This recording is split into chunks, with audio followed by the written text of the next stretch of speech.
Borua Boye. Some years ago, I remember reading this great anthropology article.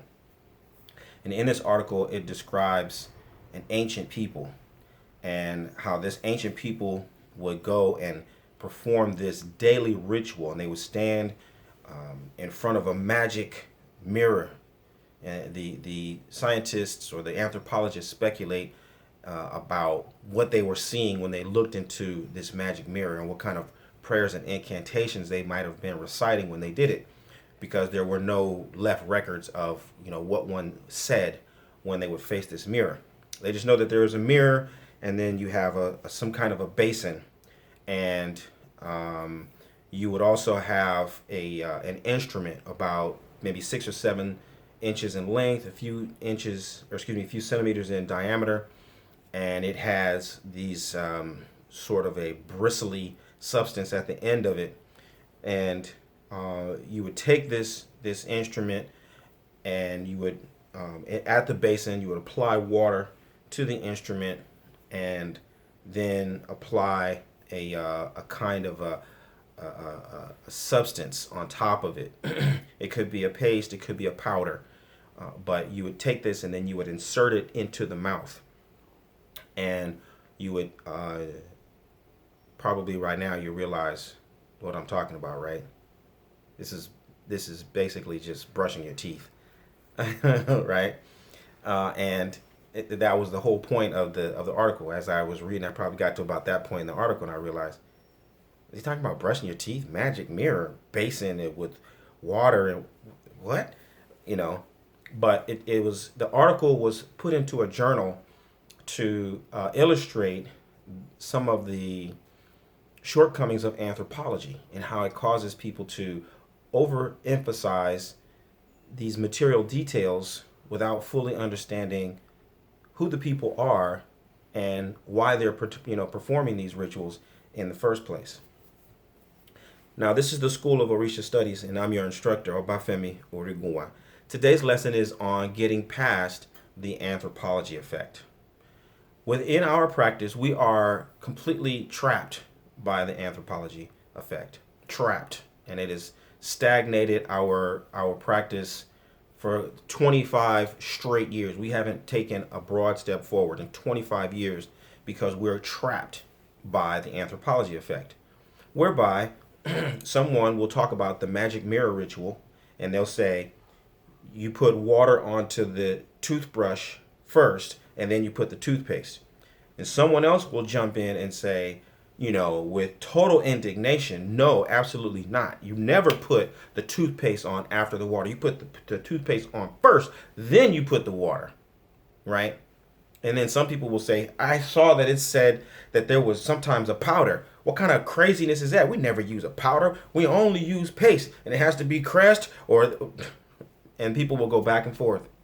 And they'll argue and fight and argue and fight over the most ridiculous, idiotic details that have absolutely no consequence. Because why? They don't tell you anything about who are the people and why are they doing this ritual? What's the purpose? What are they trying to achieve? Are these people going and brushing their teeth in the morning before they go out on a killing spree? Are these people brushing their teeth in the morning before they go to work? Are they brushing their teeth at night before they go to bed? I mean, what's the purpose of doing this mouth cleansing ritual in front of the magic mirror? You gotta be real about that. You gotta be real about that. Just like you gotta be real about how you venerate Obatala. What the significance of a taboo is in one Odu or another. You can't lose sight of the fact that you're talking about people who are trying to do some really fundamental basic things in their lives.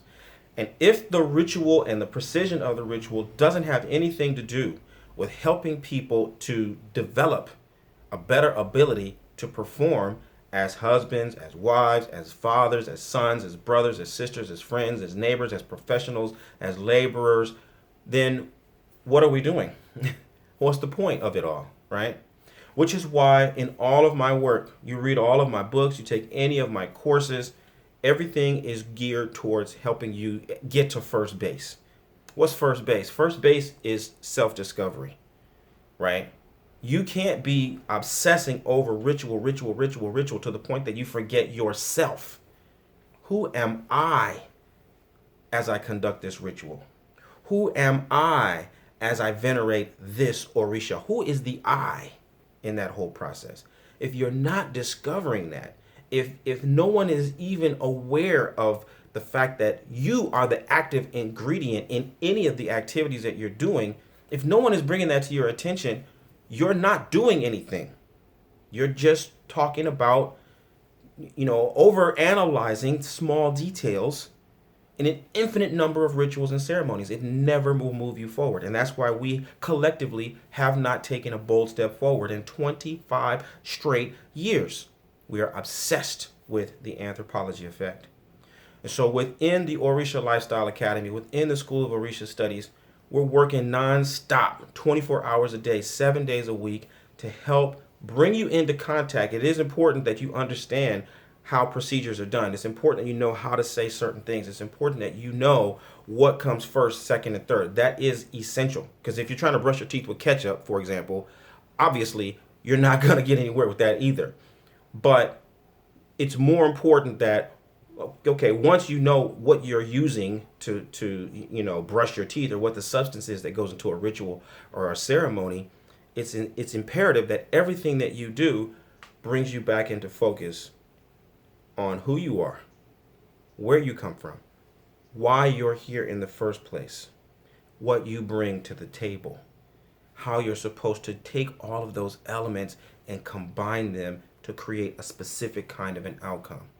Everything we're doing in the School of Orisha Studies and the Orisha Lifestyle Academy are designed to help you come to exactly those realizations and establish the habits that will help you to master those potential and the resources that you have with you in the physical, emotional, intellectual, and spiritual realm that you exist in. So I'm looking for leaders. I'm looking for people who want to know how to do things, and they want to know how to do things in a way that will help to enhance their self-discovery and their sense of real identity and their purpose here in the world. If that's you, I urge you to check out the School of Orisha Studies and the School of Orisha Lifestyle Academy today. Bora Boye, Boshishe.